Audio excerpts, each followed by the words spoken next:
Hello बच्चों, मेरा नाम मयंक है और मैं आपके सामने स्टेट्स ऑफ मैटर का लेक्चर 2 लेके आया हूं।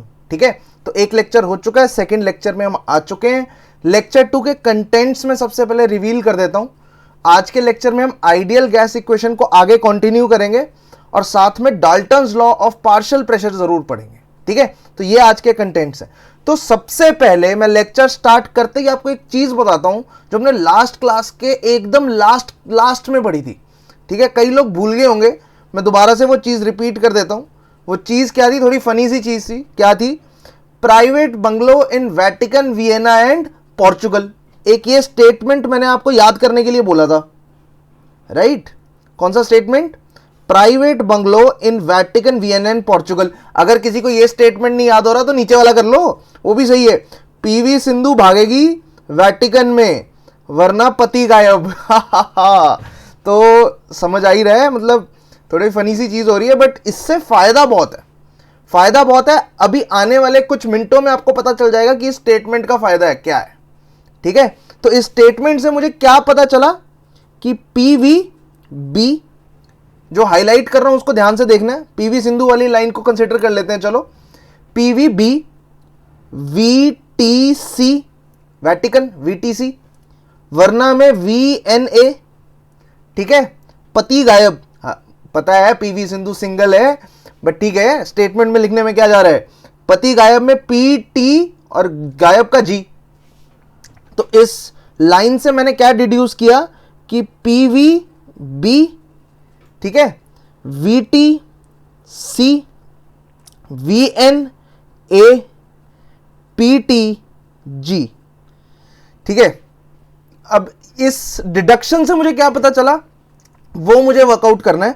मैं वैसे आपको अभी बता देता हूं शॉर्टकट में। पीवी के बीच में जो रिलेशन होता है, प्रेशर और वॉल्यूम के बीच में जो रिलेशन होता है, उसको गवर्न करने वाला लॉ कौन सा होता है? Boyle's law. अभी थोड़ी देर में इंट्रोड्यूस करूंगा। सिमिलरली वॉल्यूम और टेम्परेचर के बीच में जो रिलेशन होता है, उसको गवर्न करने वाला कौन सा लॉ होता है? Charles law. सी से स्टार्ट है। ठीक है, नेक्स्ट, वॉल्यूम और N is number of moles. Volume और मोल्स को रिलेट करने वाला लॉ कौन सा होता है? Avogadro's law. ठीक है, एंड फाइनली लास्ट वाला, प्रेशर और टेम्परेचर को गवर्न करने वाला लॉ कौन सा होता है? The answer is Gay Lussac's law. तो काफी बार आईआईटी के अंदर सीधे सीधे यही सवाल आते हैं कि यार गे-लुसैक्स लॉ या बॉयल्स लॉ या चार्ल्स लॉ, ये है क्या चीज, आखिर में क्या कहते हैं? तो इस लाइन से आंसर आ जाता है। ठीक है, पीवी सिंधु भागेगी वेटिकन में वरना पति गायब। ठीक है, तो धमकी वाली लाइन है, बट ये हमारे सारे क्वेश्चंस को, काफी क्वेश्चंस को सॉल्व कर देगी। ठीक है, तो इस लाइन का सिग्निफिकेंस हमें अभी टाइम के साथ और ज्यादा पता चलता जाएगा। ऑलराइट, आई होप आपको चीजें थोड़ी सी क्लिक कर रही हैं, आपको याद आ रहा है पुराने लेक्चर में हमने ये चीज देखी थी। ऊपर से भी सेम चीज आप देख सकते हो, है ना? प्राइवेट में पीवी बी, फिर से वेटिकन में वीटीसी, वियना में वीएनए और पोर्चुगल में पीटीजी। तो जो लाइन बढ़िया लगती है वो याद करनी है, उससे हमारे काफी दुख दर्द दूर हो जाएंगे। बात समझ आ रही है? और वो कैसे दूर होंगे अभी आपको थोड़ी देर में पता चल जाएगा। ऑलराइट, तो आगे बढ़ते हैं। ठीक है, चलिए। तो सबसे पहले तो मुझे आपको कुछ गैस लॉज बताने हैं। इसमें कुछ केसेस के फॉर्म में मैं आपको गैस लॉज बताऊंगा। तो ऐसे लिखेंगे, हेडिंग डाल दो गैस लॉज। गैस लॉज की हेडिंग डाल दी। ये gas laws PV is equal to NRT से पहले आए थे। मैंने आपको कहानी एक सुनाई थी कि हमने PV is equal to NRT पहले ही पढ़ लिया है लेक्चर 1 में, लेकिन अगर आप क्रोनोलॉजिकल ऑर्डर में जाओगे तो पहले गैस लॉज आए थे, फिर PV is equal to NRT आया था। पहले गैस लॉज आए थे, तो they came first before PV is equal to NRT. ठीक है, तो gas laws these were chronologically before.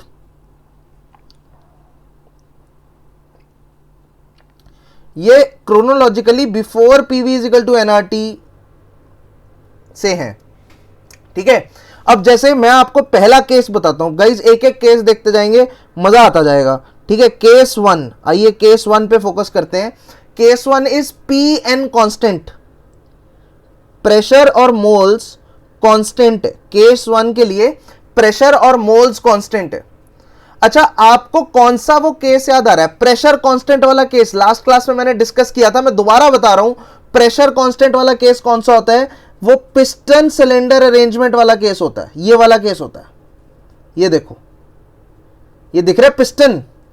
अगर इस पिस्टन के ऊपर से P एटमॉस्फेरिक लगा रखा है आपने, तो पिस्टन के अंदर से प्रेशर किसका लग रहा होगा? P गैस का।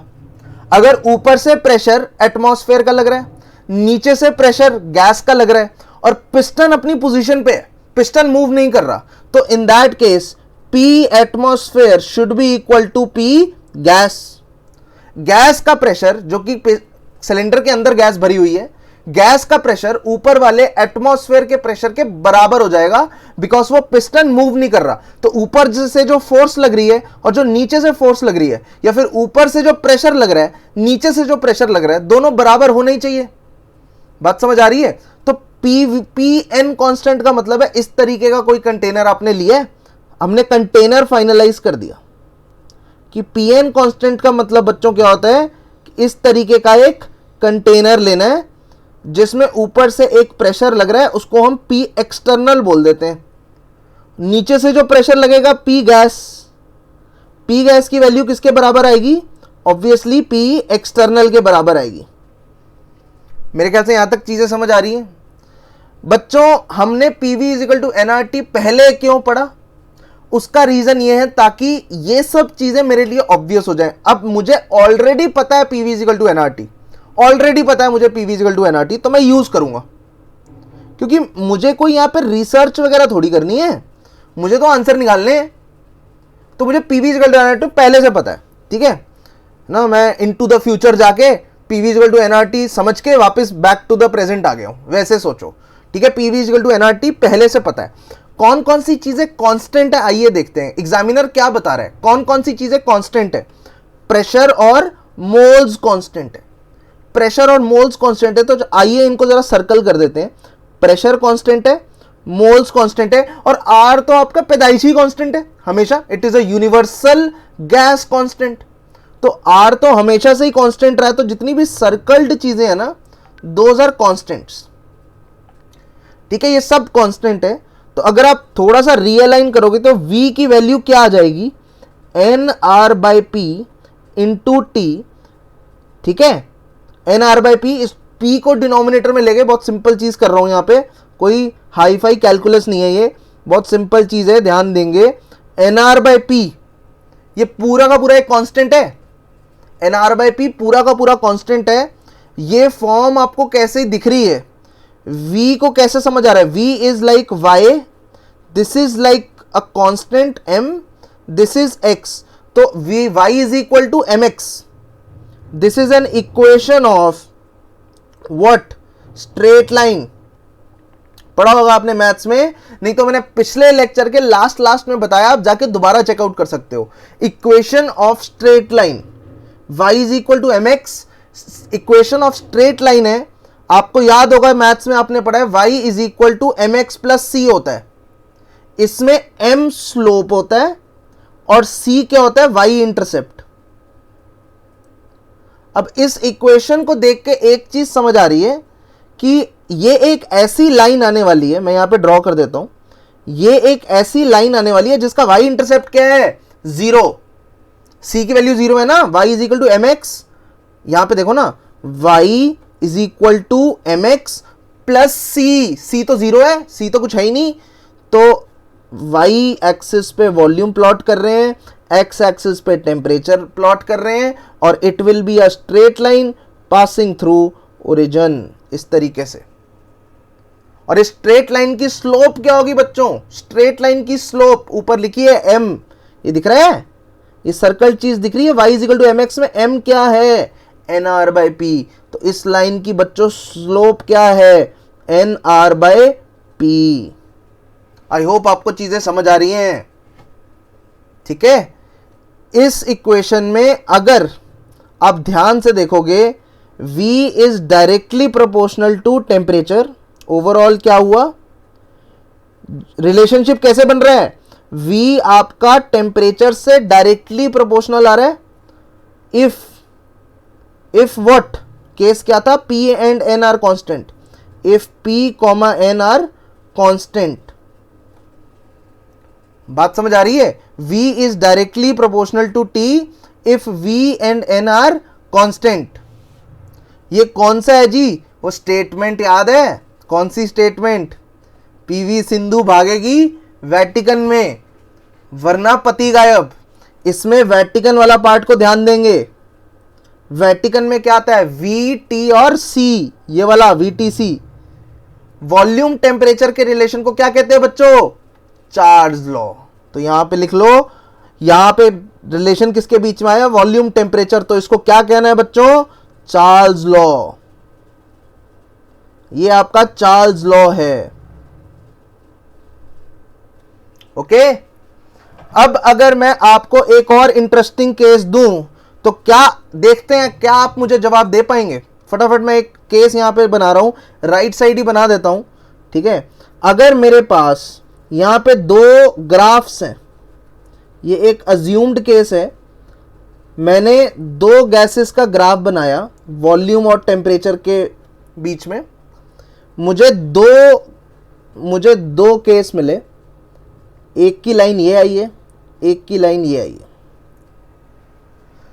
ये दो ग्राफ्स हैं वॉल्यूम टेम्परेचर के, दो अलग अलग सैंपल्स के। अब आपको बताना है कि दोनों में अगर मोल्स सेम है, दोनों सैंपल में अगर मोल्स सेम है तो प्रेशर का क्या रिलेशन है? क्वेश्चन समझ आया? मैं बता देता हूं, अगर दोनों ग्राफ्स के अंदर नंबर ऑफ मोल्स सेम है तो प्रेशर का क्या रिलेशन है? ये ग्राफ बना है P1 प्रेशर पे, ये ग्राफ बना है P2 प्रेशर पे। तो प्रेशर का क्या रिलेशन है अगर मोल्स सेम है? तो देखो एक चीज यहां पे क्लियर है, पहली बार ऐसा क्वेश्चन कर रहे हैं तो मैं खुद करके दिखाता हूं, ठीक है। पहली बार क्वेश्चन कर रहे हैं ना तो कोई बात नहीं, हेल्प ले लो, अगली बार से खुद ट्राई करेंगे, ठीक है। ऐसे ही चलना चाहिए। तो पहली बार में आप ये देखो, जो P1 वाली लाइन है और P2 वाली लाइन है, कौन सी लाइन की स्लोप ज्यादा है? तो सब कहेंगे कि यार पक्की बात है, फर्स्ट की स्लोप ज्यादा है सेकंड से, M1 is greater then M2। और जरा इसके बगल वाले ग्राफ में चेक करो, स्लोप की वैल्यू क्या है? NR/P। That means N1R/P1 is greater then N2R/P2। ये चीज समझ आ रही है? स्लोप की वैल्यू NR/P है। मैंने आपको क्या इंफॉर्मेशन दी अभी तक? एक तो इंफॉर्मेशन ये दी है, दोनों में मोल्स बराबर हैं, दोनों में मोल्स बराबर हैं और R तो बराबर होता ही है। क्रॉस मल्टीप्लाई करोगे P2 की वैल्यू P1 से ज्यादा आ जाएगी। बात समझ आ रही है? इन शॉर्ट, अगर आपको ये ग्राफ गिवन है तो उससे आप इस रिजल्ट तक पहुंच सकते हो जस्ट बाय अंडरस्टैंडिंग कि ये इक्वेशन क्या बनती है, ठीक है। मैं दोबारा ओवरऑल फटाफट रिपीट कर देता हूं विद इन फ्यू सेकेंड्स, तो बिल्कुल ध्यान से सुनेंगे। मैंने क्या किया है, आपको एक केस दिया है, सिंपल सा केस है, Pn कांस्टेंट, मतलब प्रेशर और मोल्स दोनों कांस्टेंट है। प्रेशर कांस्टेंट है तो दिमाग में कौन सा कंटेनर आना चाहिए? पिस्टन सिलेंडर वाला कंटेनर, जो राइट साइड मैंने बना भी रखा है, पिस्टन सिलेंडर वाला कंटेनर आना चाहिए। अब once you have this piston cylinder वाला अरेंजमेंट, इसमें सर्कल्ड चीजें कांस्टेंट है, P और N तो क्वेश्चन में बता रखा है कांस्टेंट है, R वैसे ही कांस्टेंट है, पैदाइशी कांस्टेंट है। तो P N R ये सारे कांस्टेंट है। तो इसको देख के एक इक्वेशन समझ आ रही है कि V is equal to NR/P, V is equal to, V is volume, is equal to NR/P into T, where NR/P is constant. Circle कर दिया और ये स्लोप के बराबर है। ये इक्वेशन ऑफ स्ट्रेट लाइन है, ये स्ट्रेट लाइन है। y is equal to mx plus C, c की वैल्यू 0 है, स्लोप की वैल्यू NR/P है। दैट मीन्स अगर मैंने ये राइट वाला ग्राफ आपसे पूछ लिया, स्लोप की वैल्यू NR/P है, तो कौन से ग्राफ की स्लोप ज्यादा है, फर्स्ट वाले या सेकंड वाले? ऑब्वियसली जिसका थीटा ज्यादा होता है ना, उसकी स्लोप ज्यादा होती है। तो फर्स्ट वाले की इंक्लिनेशन ज्यादा है तो उसकी स्लोप ज्यादा है। तो फर्स्ट की स्लोप सेकंड से ज्यादा है। स्लोप की वैल्यू क्या है? NR/P। N दोनों में सेम है, R कट गया तो P2 की वैल्यू P1 से ज्यादा आ गई। समझ आ रही है बात? और ये सारी कहानी बच्चों चार्ल्स लॉ पे बेस्ड है। स्टेटमेंट की एप्लीकेशन समझ आ रही होगी ये वाली, पीवी सिंधु भागेगी वेटिकन में वरना पति गायब। ठीक है, किसका पति ये नहीं पता। ठीक है, चलो बहुत अच्छी बात है, समझ आ रहा है। तो एक छोटा सा नोट लिखेंगे यहां पे, अगर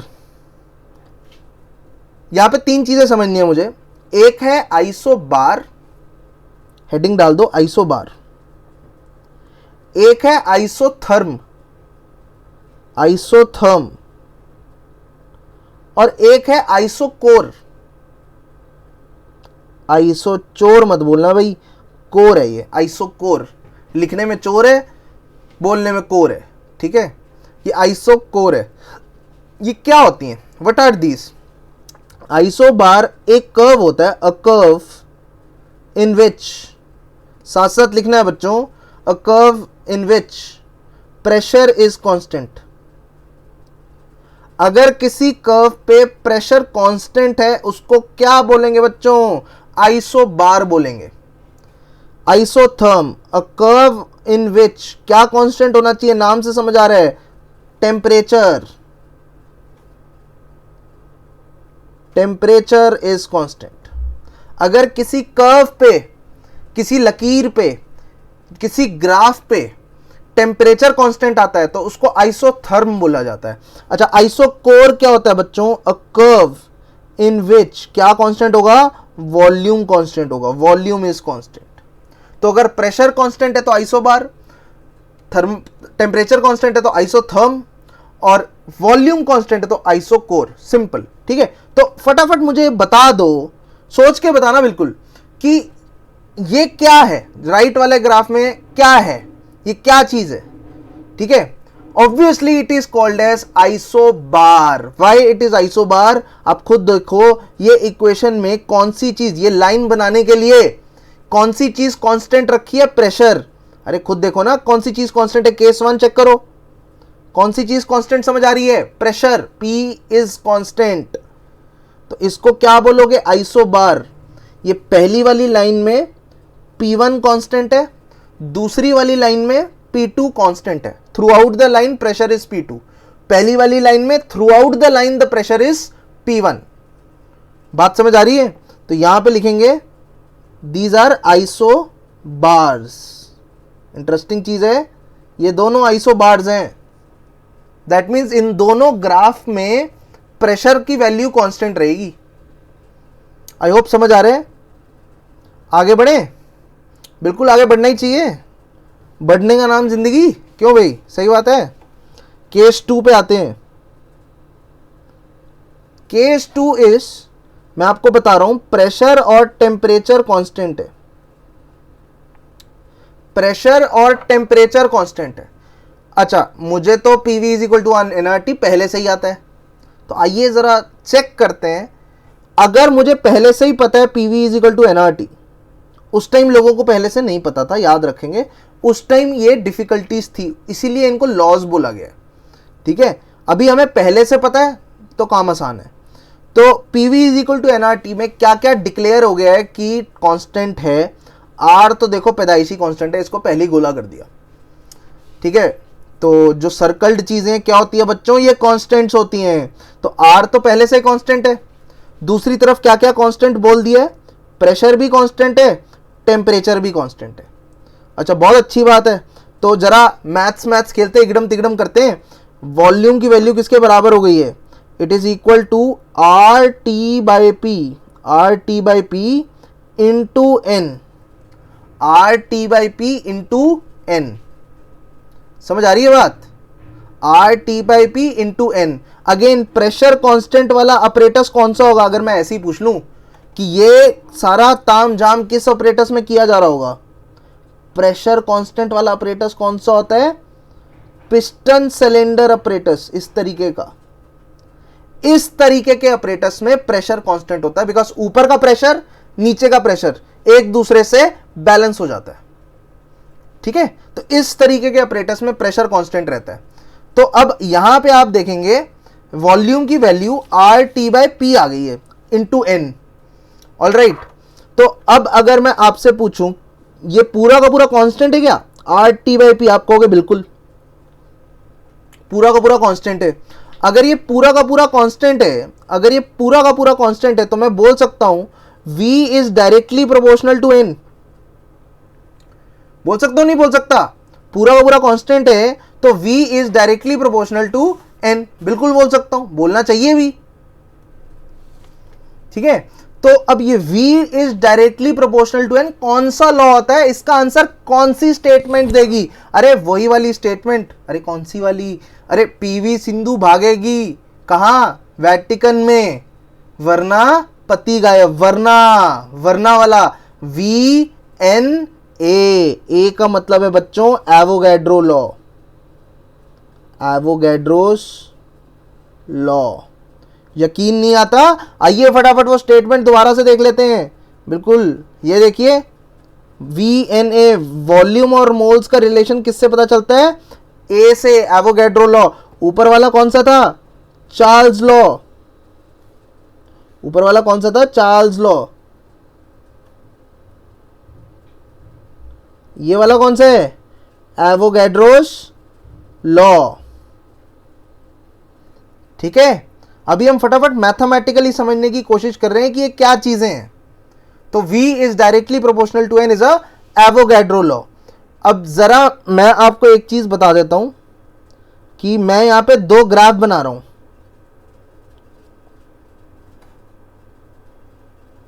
ठीक है, ये दो ग्राफ बनाए हैं। ये वॉल्यूम और मोल्स के बीच में ग्राफ है। स्ट्रेट लाइन ही आएगी ना? ये कैसे पता चल रहा है स्ट्रेट लाइन आएगी? v को y मान लो, n को x मान लो, तो ये m बन जाता है। एक कांस्टेंट है, m बन जाता है। तो ये कौन सी फॉर्म की इक्वेशन लग रही है? y is equal to mx plus c, where c की वैल्यू इज 0। तो ये स्ट्रेट लाइन है जिसकी स्लोप की वैल्यू है आर टी बाई पी, जिसकी स्लोप की वैल्यू है आर टी बाई पी, और जिसका y इंटरसेप्ट 0 है। तो इस तरीके की एक लाइन आ जाएगी। I hope you agree on this. ठीक है, मैं दोबारा से बता रहा हूं। सबसे पहले पीवी इक्वल टू एनआरटी लिखा। हमें किसके बीच में ग्राफ चाहिए? v और n के बीच में ग्राफ चाहिए, बिकॉज बाकी सब तो कांस्टेंट है। उनका ग्राफ बना के क्या करेंगे? तो v और n के बीच में ग्राफ चाहिए, तो p को नीचे ले आए। मैथ्स में क्रॉस मल्टीप्लाई कहते हैं इसे। क्रॉस मल्टीप्लाई कर दिया, प्रेशर RT के नीचे आ गया। ठीक है, तो v is equal to some constant into n आ गया।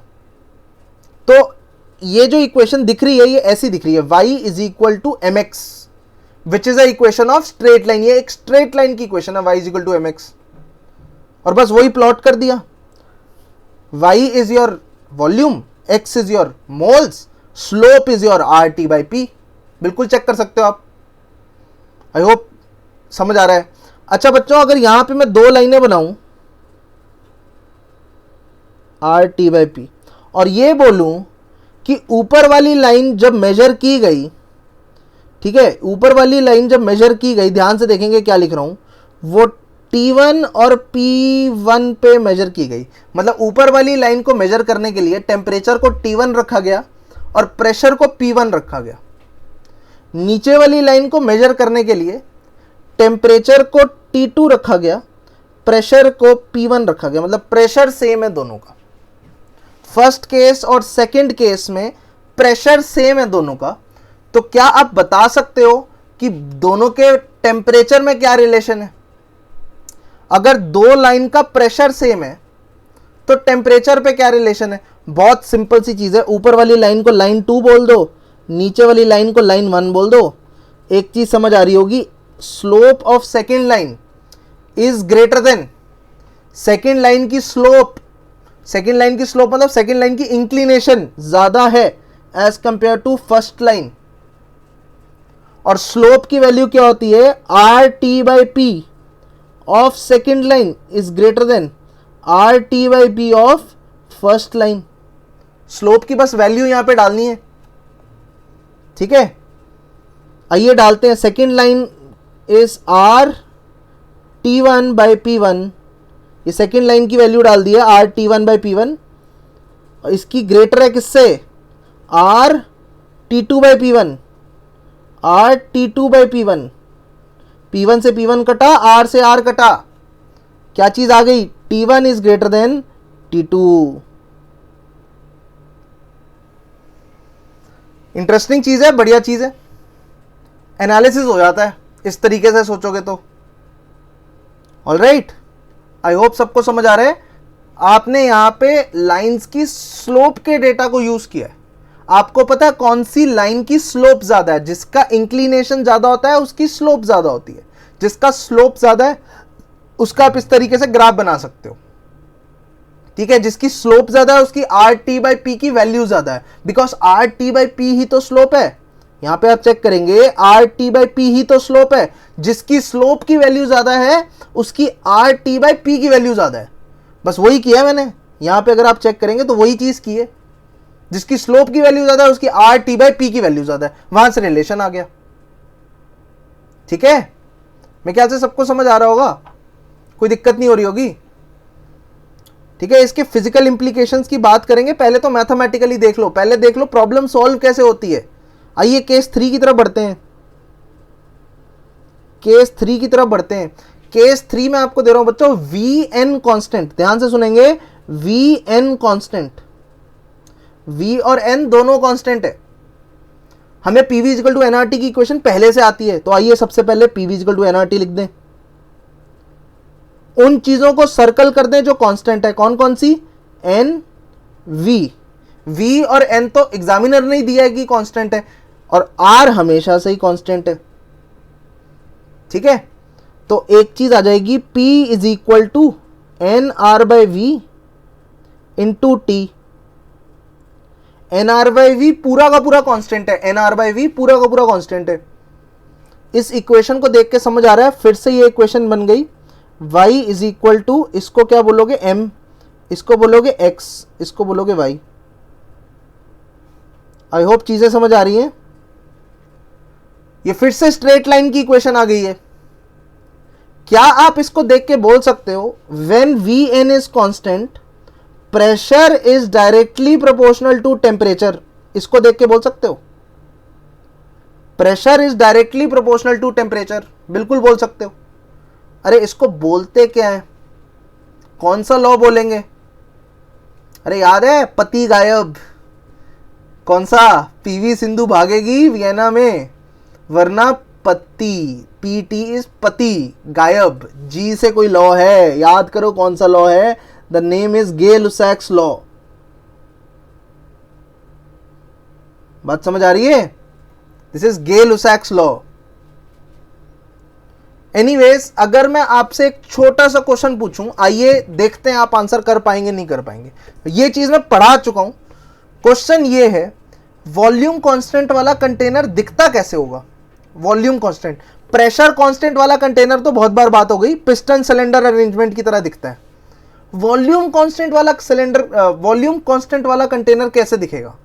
वॉल्यूम कांस्टेंट वाला container is basically as simple as बंद डब्बा, एक बंद डब्बे की तरह दिखेगा। वॉल्यूम कांस्टेंट इज बंद डब्बा, दिस इज वॉल्यूम कांस्टेंट। ठीक है, आई होप चीजें समझ आ रही हैं। ठीक है, मैं इन सब लॉस को एक बार फिजिकली दोबारा समझाऊंगा, पहले मैथमेटिकली समझा रहा हूं, थोड़ी स्पीड बन जाएगी, बढ़िया लगेगा। ओके, अब इसके ग्राफ को बनाने की कोशिश करते हैं। प्रेशर और टेम्परेचर का ग्राफ बनाना है। कैसा ग्राफ आएगा सब समझ रहे हैं, स्ट्रेट लाइन आएगी passing from the origin. My question is, line, पहला क्वेश्चन ये है, लाइन का नाम क्या है? आइसोथर्म, आइसोबार या आइसोकोर? आइसोथर्म, आइसोबार या आइसोकोर, इन लाइन का नाम क्या दोगे आप? What is the name of these lines? The answer to your question is, इस लाइन पे कौन सी चीज कांस्टेंट है? वॉल्यूम कांस्टेंट है। वॉल्यूम कांस्टेंट है तो क्या नाम आएगा इस लाइन का? These are isochores. ये चोर हैं, बात समझ आ रही है? These are आइसोकोर्स। V1 V2 में रिलेशन, ऑब्वियसली अगला क्वेश्चन तो यही होने वाला था, जानते हो आप, तो इतना तो समझ ही गए हो। V1 V2 में रिलेशन क्या होगा? आप बोलोगे अच्छा V1 V2 में रिलेशन के लिए लाइंस पे देखो किसकी स्लोप ज्यादा है। ऊपर वाले को फर्स्ट लाइन बोल दिया, नीचे वाले को सेकंड लाइन बोल दिया। तो फर्स्ट लाइन की स्लोप सेकंड लाइन से ज़्यादा है। मैं यहाँ पे लिख रहा हूँ m1 is greater then m2। First line की इंक्लिनेशन ज़्यादा लग रही है सेकंड लाइन से, तो m1 is greater then m2। All right, slope की वैल्यू कहाँ से मिलेगी? अरे यार यहीं पे तो निकाली थी स्ट्रेट लाइन की इक्वेशन। यही तो है स्ट्रेट लाइन की। कहाँ है, कहाँ है? ढूंढो ढूंढो ढूंढो, यहाँ है, ब्रैकेट के अंदर है। यही तो इक्वेशन है, y is equal to M X m, यही तो स्ट्रेट लाइन की इक्वेशन है। तो फर्स्ट केस का nr बाई वी ज्यादा होगा सेकेंड वाले केस के nr बाई वी से। दोनों जगह nr कैंसल, दोनों में मोल सेम है, कोई लीकेज नहीं हो रही, मोल सेम है, r तो सेम होता ही है। तो 1 by v1 is greater then 1 by v2, that means v2 is greater then v1। v2 v1 से ज्यादा है,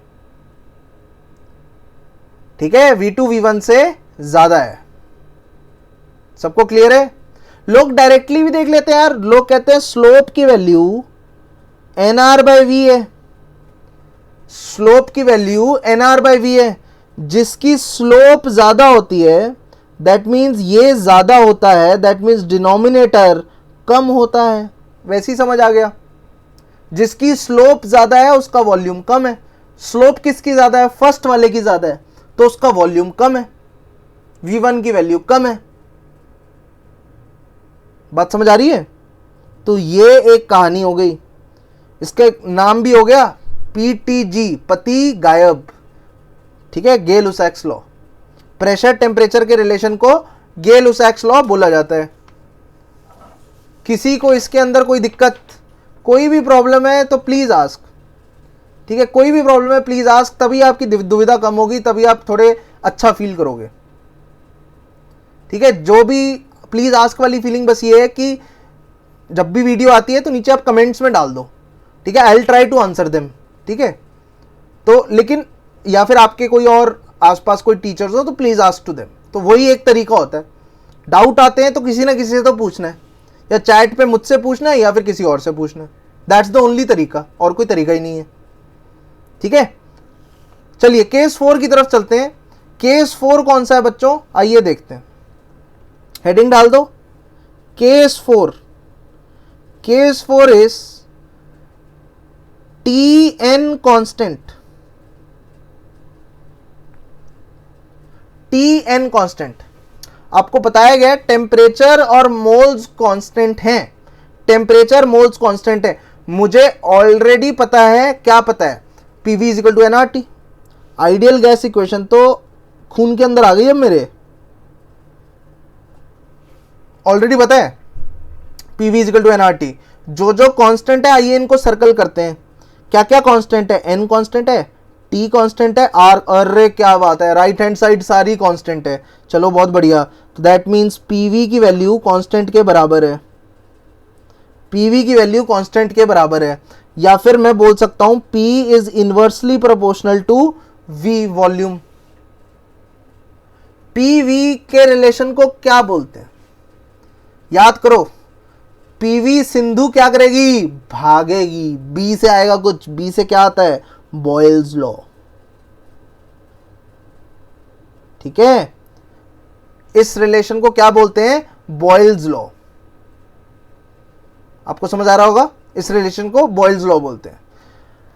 अब बच्चों इसमें बस एक चीज देखनी रह गई है, इसका मैथमेटिकल इंप्लीकेशन। इसका मैथमेटिकल इंप्लीकेशन क्या कहता है कि मेरे पास, इसका मैथमेटिकल इंप्लीकेशन ये कहता है कि मेरे पास अगर P और V के बीच में डायग्राम बनाना है मुझे, तो वो कैसे बनेगा? दो तरीके की डायग्राम है टू बी मोर प्रिसाइज। एक डायग्राम है P V के बीच में, एक डायग्राम है P और 1/V के बीच में।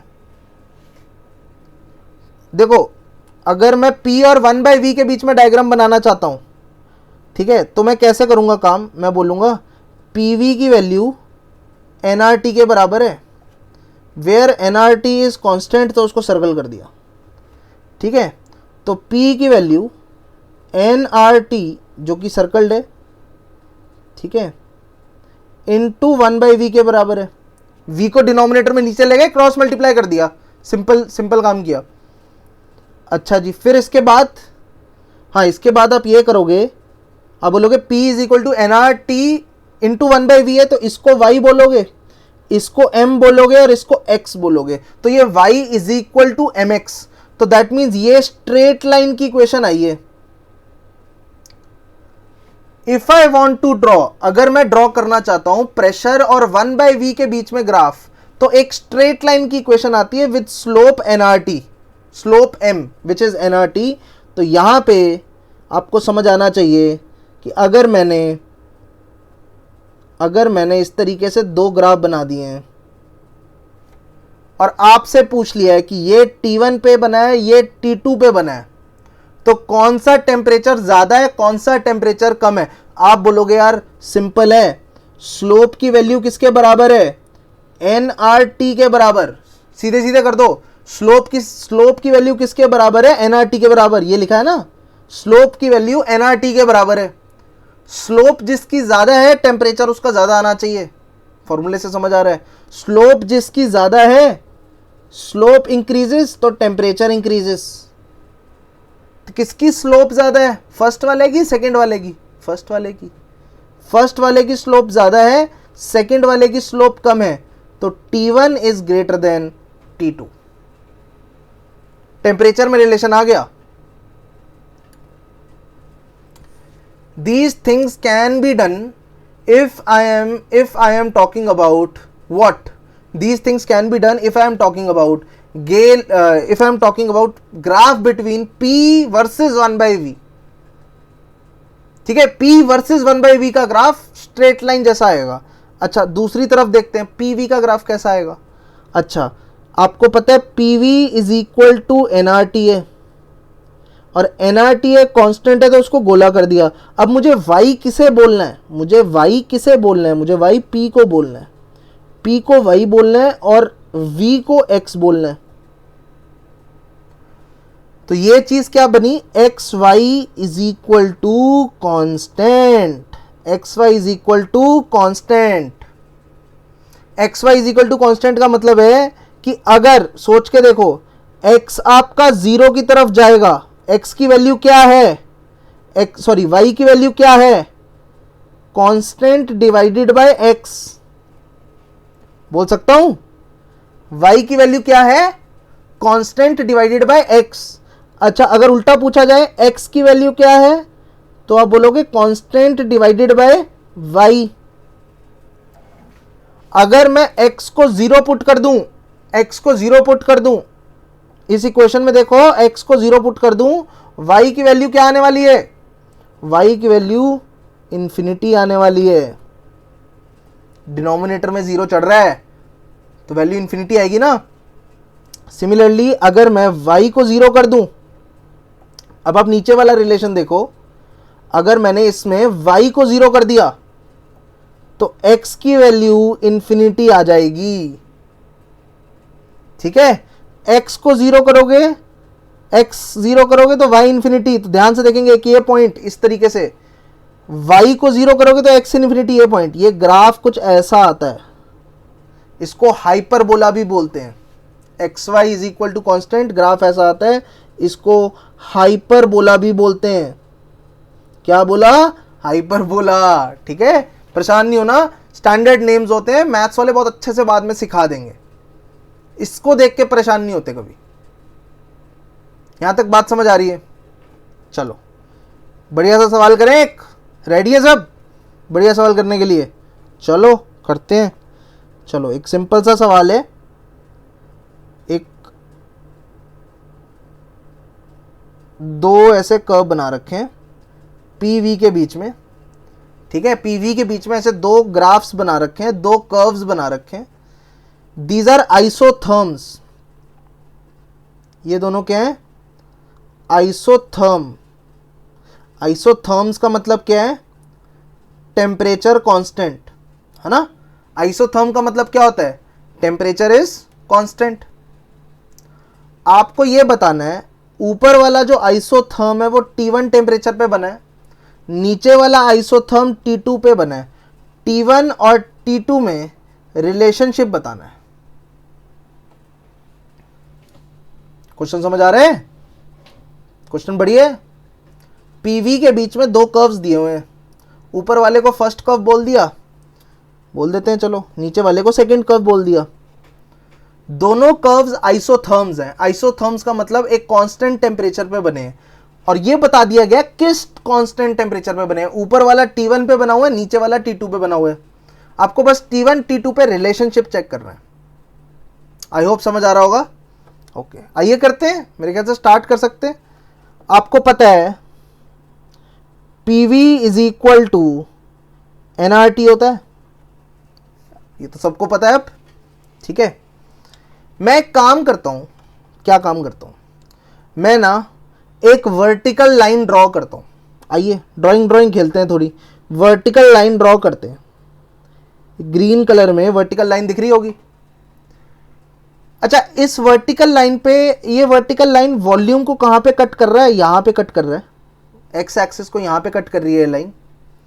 तो इसको मान लेते हैं ये कोई V0 है, ठीक है, एक कोई वैल्यू है वॉल्यूम की जहां पे वर्टिकल लाइन कट कर रही है। जहां जहां इस वर्टिकल लाइन ने दोनों ग्राफ्स को कट किया है, वहां से हॉरिजॉन्टल लाइन बनाई जाए। बनाए? चलो बनाते हैं। ये हॉरिजॉन्टल लाइन बना दी, ये भी हॉरिजॉन्टल लाइन, समझ आ रहा होगा, दोनों हॉरिजॉन्टल लाइन बना दी। पहले लाइन के कॉरस्पॉन्डिंग जो ऊपर वाली लाइन है, ऊपर वाली लाइन के कॉरस्पॉन्डिंग जो प्रेशर, जहां पे प्रेशर की वैल्यू आ रही है, इसे मैं P1 बोल रहा हूं, बिकॉज ये फर्स्ट लाइन के कॉरस्पॉन्डिंग वैल्यू है, तो P1। अच्छा, सेकेंड लाइन को जहां पे कट कर रहा था, वहां पे जो वैल्यू आ रही थी ये वाली, इसको P2 बोल देते हैं। यहां तक समझ आ रहा है सबको? P1 और P2। क्या आप मुझे बता सकते हैं just by looking at the graph, P1 और P2 में क्या रिलेशन है ना? सब अपने मन में बोलेंगे P1 P2 में क्या रिलेशन है।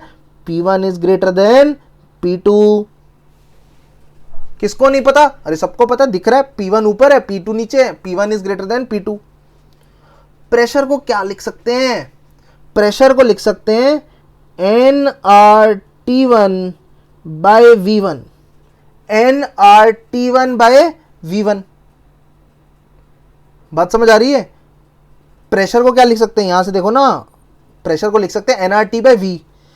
तो pressure 1 is greater than pressure 2, that means nRT1 by V1 is greater than nRT2 by V2। I hope सबको समझ आ रहा है, यहां तक सबको समझ आ रहा है, ठीक है। कहना है से दोनों केस में वॉल्यूम सेम है, तो कट कर दिया। वॉल्यूम क्यों सेम है आप चेक करो, इस पॉइंट और इस पॉइंट में दोनों केस में प्रेशर की वैल्यू तो अलग है, प्रेशर की वैल्यू तो अलग है, बट दोनों केस में वॉल्यूम की वैल्यू कितनी है? V0। तो V1 और V2 किसके बराबर है? V0 के बराबर है।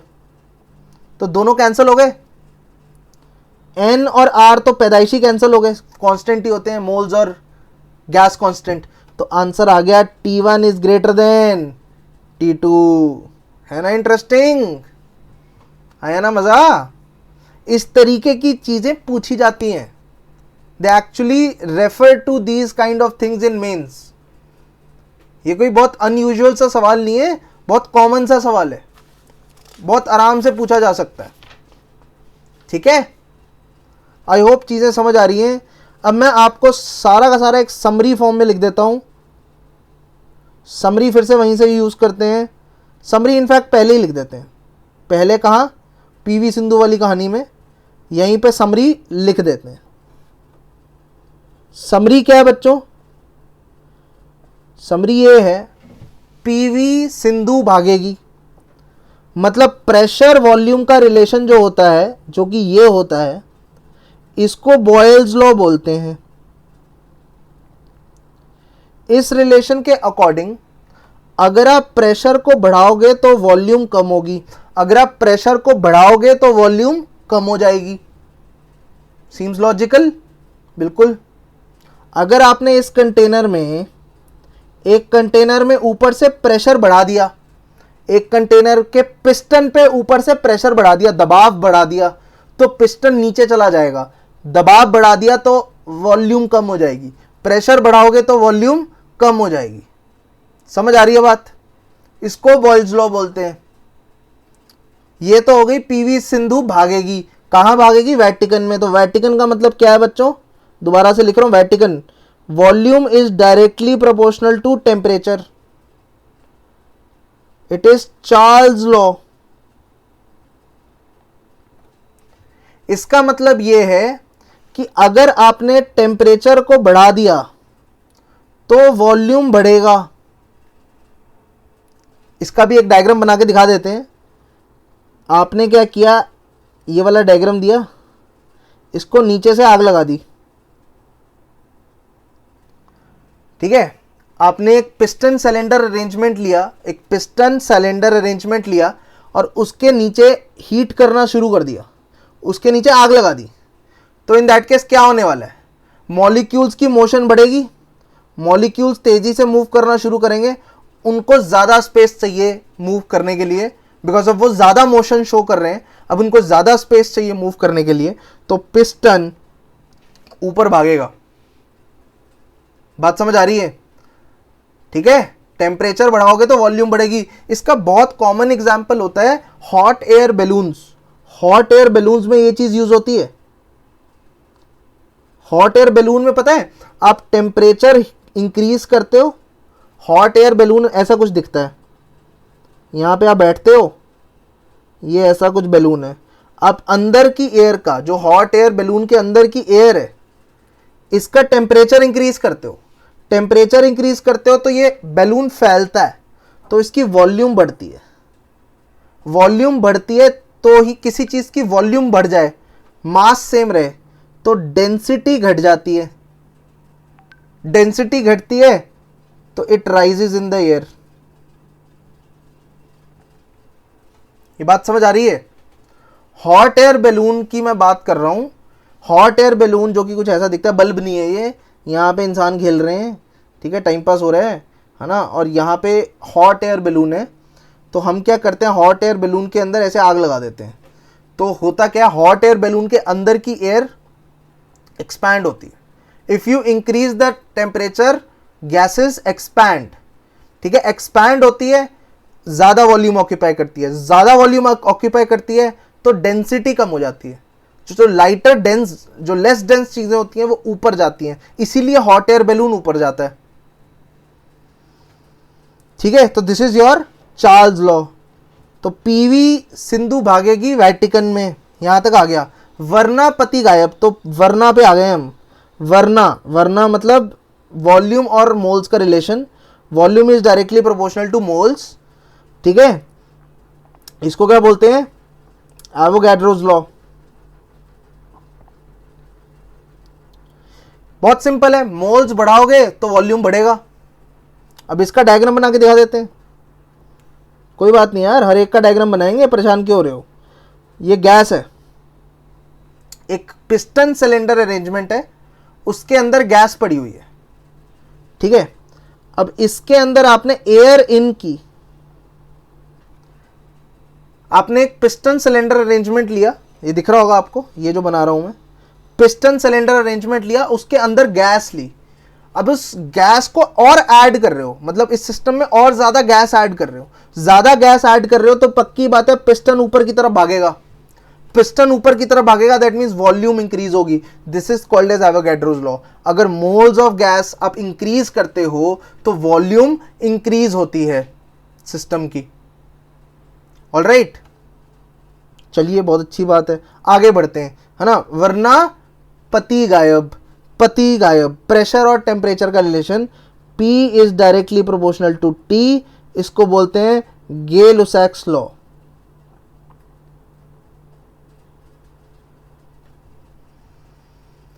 ठीक है, तो प्रेशर और टेम्परेचर का रिलेशन के लिए भी एक बता देता हूं मैं, डायग्राम बना देता हूं। डायग्राम हम हर एक के लिए बना देते हैं, कोई दिक्कत नहीं। इसका डायग्राम ऐसे बनेगा, आपने बंद डब्बे में कुछ एयर रख रखी है, आपने बंद डब्बे में कुछ एयर रख रखी है और आपने नीचे से हीट करना शुरू कर दिया है, तो क्या होगा? आपका ये बंद डब्बा है, बट डब्बा एक्सपैंड नहीं हो सकता, जनरली क्या होता है, अगर आप एयर को हीट करते हो तो एयर एक्सपैंड होती है, बट यहाँ एक्सपेंशन का स्कोप नहीं है। क्यों नहीं है? बिकॉज डब्बा बंद है। तो अब क्या होगा यार एयर के साथ? What will happen? सोचो सोचो।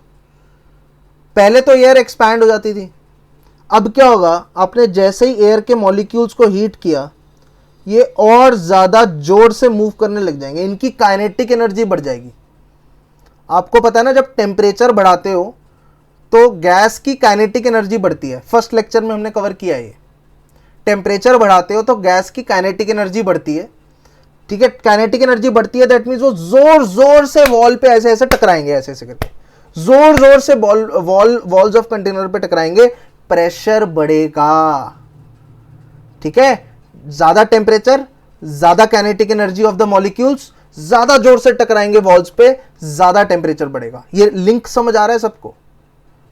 ठीक है। ज्यादा टेम्परेचर, दोबारा से रिपीट करेंगे मेरे साथ, ज्यादा टेम्परेचर मतलब पार्टिकल्स की ज्यादा काइनेटिक एनर्जी, ज्यादा काइनेटिक एनर्जी मतलब जोर जोर से वॉल्स पे टकराएंगे, ऐसे जोर से टकराएंगे मतलब जोर, ज्यादा प्रेशर इंक्रीज।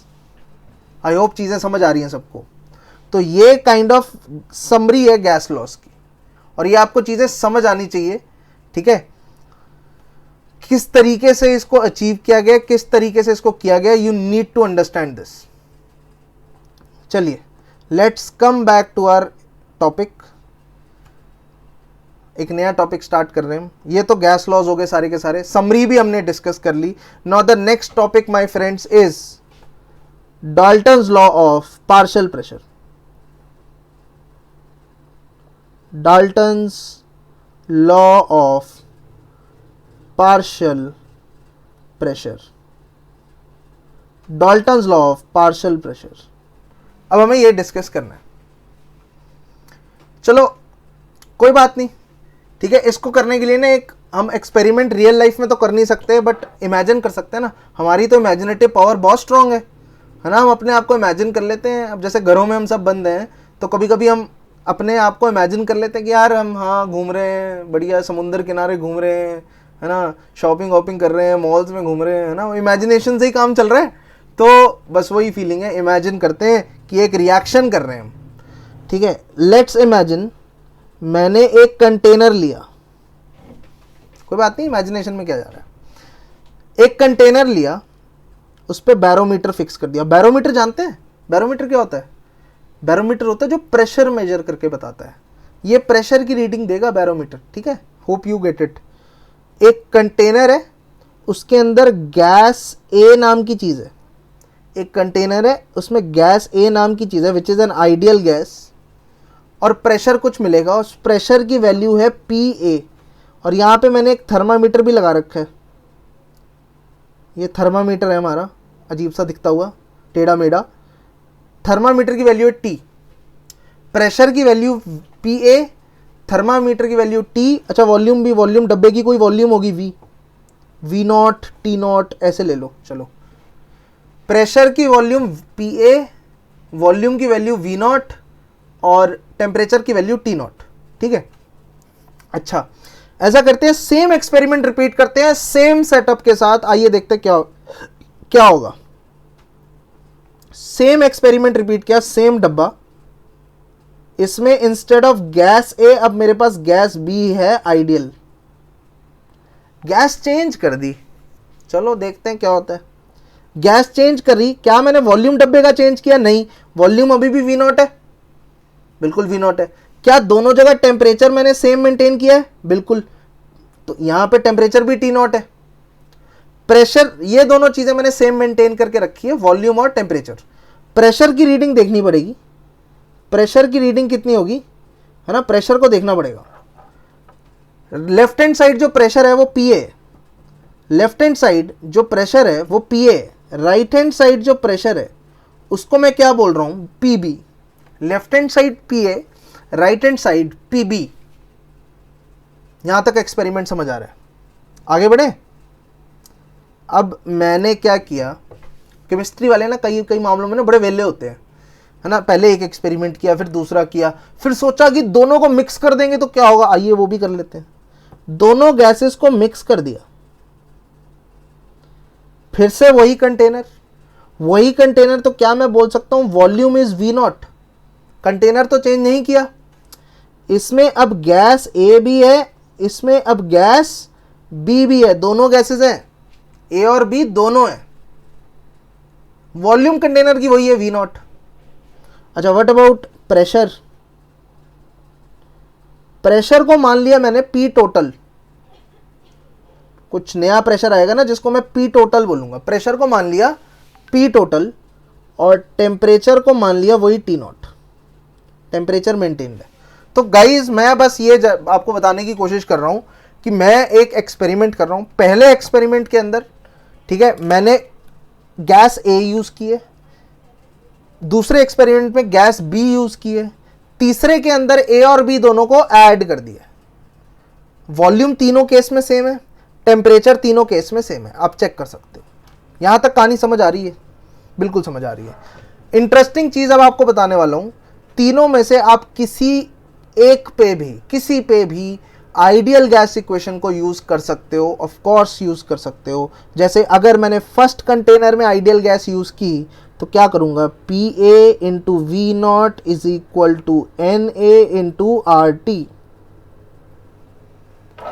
ये मैंने फर्स्ट इक्वेशन, फर्स्ट कंटेनर पे आइडियल गैस इक्वेशन यूज किया, किसी को दिक्कत नहीं होनी चाहिए। P V is equal to N R T use किए, सारे वेरिएबल्स डाल दिए, P A into V naught is equal to N A into R T naught. Next right वाले कंटेनर में P V equal to N R T use करते हैं, इसमें क्या होगा, प्रेशर क्या है, P B into V naught is equal to N B, कुछ होगा आर इंटू टी नॉट। यहां तक बात समझ आ रही है? Very nice.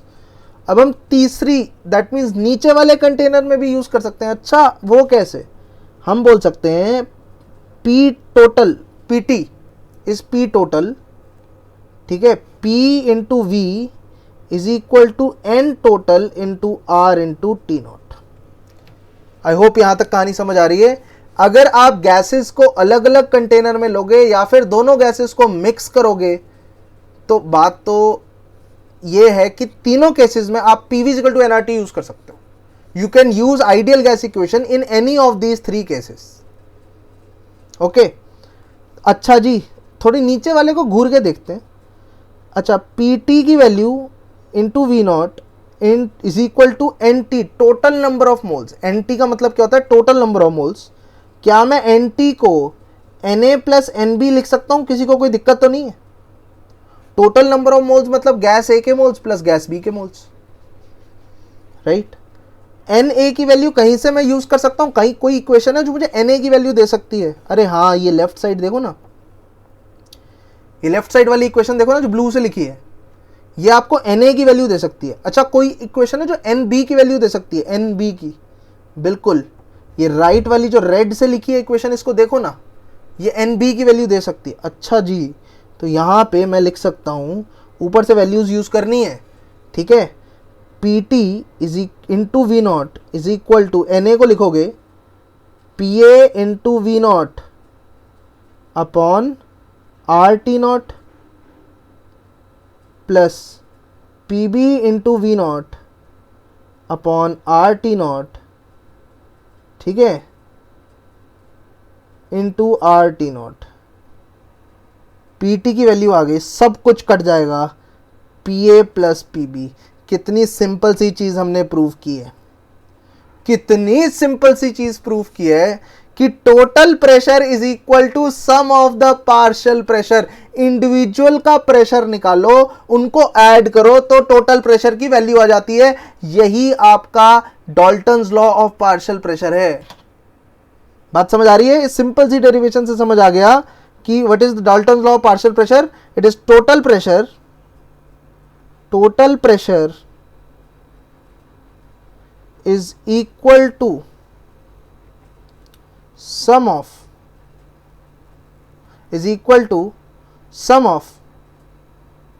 partial pressure of all the gases present in the system। I hope चीजें समझ आ रही हैं। टोटल प्रेशर की वैल्यू क्या है? टोटल प्रेशर क्या होता है? टोटल प्रेशर पार्शियल प्रेशर का सम होता है। आपके एक कंटेनर के अंदर अगर दो गैसेस पड़ी हैं, आप पहली गैस का प्रेशर अकेला निकालो, अकेले पहली गैस का प्रेशर निकालो कि फॉर एग्जांपल उस कंटेनर में सिर्फ ए गैस प्रेजेंट है, उसका प्रेशर निकालो। फिर ये सोचो कि उसी कंटेनर में सिर्फ बी गैस प्रेजेंट है, उसका प्रेशर निकालो। दोनों का स्केलर एडिशन करना है, सिंपल एडिशन करना है, तो टोटल प्रेशर की वैल्यू आ जाएगी।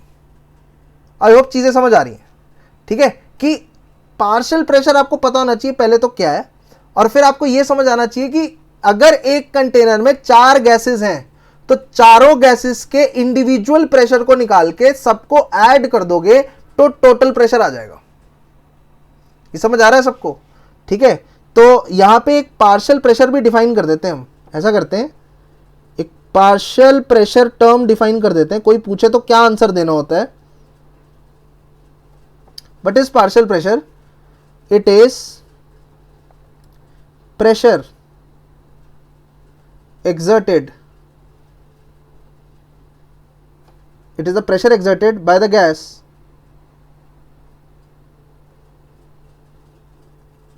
if it is present alone in the container.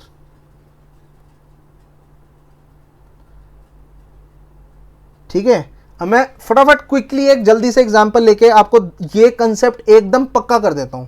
ठीक है, आपके पास एक कंटेनर है, दोबारा से ले रहा हूं, उसमें ए बी सी 3 गैसेस हैं। इस बार 3 गैसेस ले ली। ठीक है, कंटेनर की वॉल्यूम V0 है, कंटेनर का टेम्परेचर T0 है। कंटेनर की वॉल्यूम T0 है, V0 है, कंटेनर का टेम्परेचर T0 है। ए के मोल्स आपने Na लिए हैं, बी के मोल्स आपने Nb लिए हैं, सी के मोल्स आपने Nc लिए हैं। क्या क्या वेरिएबल्स हैं सबको समझ आ रहे हैं? मैं रिपीट कर रहा हूं गाइस, ध्यान से सुनेंगे। A B C mixture of 3 gases हैं। ठीक है, ए के मोल्स Na, बी के मोल्स Nb, सी के मोल्स Nc। ठीक है, इन तीनों का मिक्सचर लिया, कंटेनर की वॉल्यूम V0 है, कंटेनर का टेम्परेचर T0 है। ठीक है, तो how will you calculate partial pressure of A? Partial pressure of A का मतलब है कि आपको यह अज्यूम करना है कि इस कंटेनर के अंदर सिर्फ कौन प्रेजेंट है? ए प्रेजेंट है। तो पार्शियल प्रेशर ऑफ ए कैसे कैलकुलेट होगा? PV is equal to N A into R T. तो पार्शियल प्रेशर ऑफ ए कैसे निकलेगा? N A R T by V. That's how you calculate partial pressure of A. अगर कोई पूछे partial pressure of B, तो आप सिर्फ B के रिस्पेक्ट में इक्वेशन भूल जाओ, बाकी सब गैसेस, सिर्फ बी के रिस्पेक्ट में इक्वेशन बनाओगे कि P B into V is equal to N B into R T. तो पी बी की वैल्यू कितनी आ जाएगी? N B R T by V, ये आ जाएगी। अगर कोई पूछे अच्छा यार एक ही तो रह गया, वो भी लिख दो ना, सी का पार्शियल प्रेशर कैसे निकालेंगे? तो आप सोचोगे यार आपके कंटेनर के अंदर सिर्फ सी प्रेजेंट है, तो कैसे काम करते आप? सिर्फ सी प्रेजेंट है तो आप बोलते जो भी प्रेशर आएगा सी का into V is equal to N C R T. ये तो एन सी आर टी बन गया है ना। एनीवेज, तो सी के मोल्स इंटू आर टी। तो पी सी की वैल्यू क्या आ गई बच्चों? N C R T divided by V. N C R T divided by V. Total pressure क्या आ गया? Total pressure it is equal to N A R T by V plus N B R T by V plus N C R T by V. ये सबको समझ आ रहा है? सबको समझ आ रहा है? ठीक है, तो टोटल प्रेशर कैसे लिखेंगे? N A plus N B plus N C into R T by we.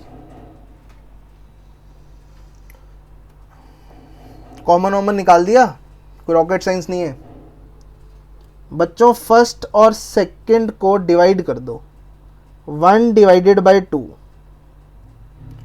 1 divided by 2 किया मैंने, तो क्या आएगा लेफ्ट हैंड साइड?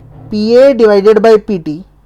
अच्छा जी, P A divided by P T is equal to N A divided by Na plus Nb plus Nc। ठीक है, जिसको आप, एक सेकेंड, जिसको आप काई ए भी बोलते हो। What is chi A? Mole fraction of A.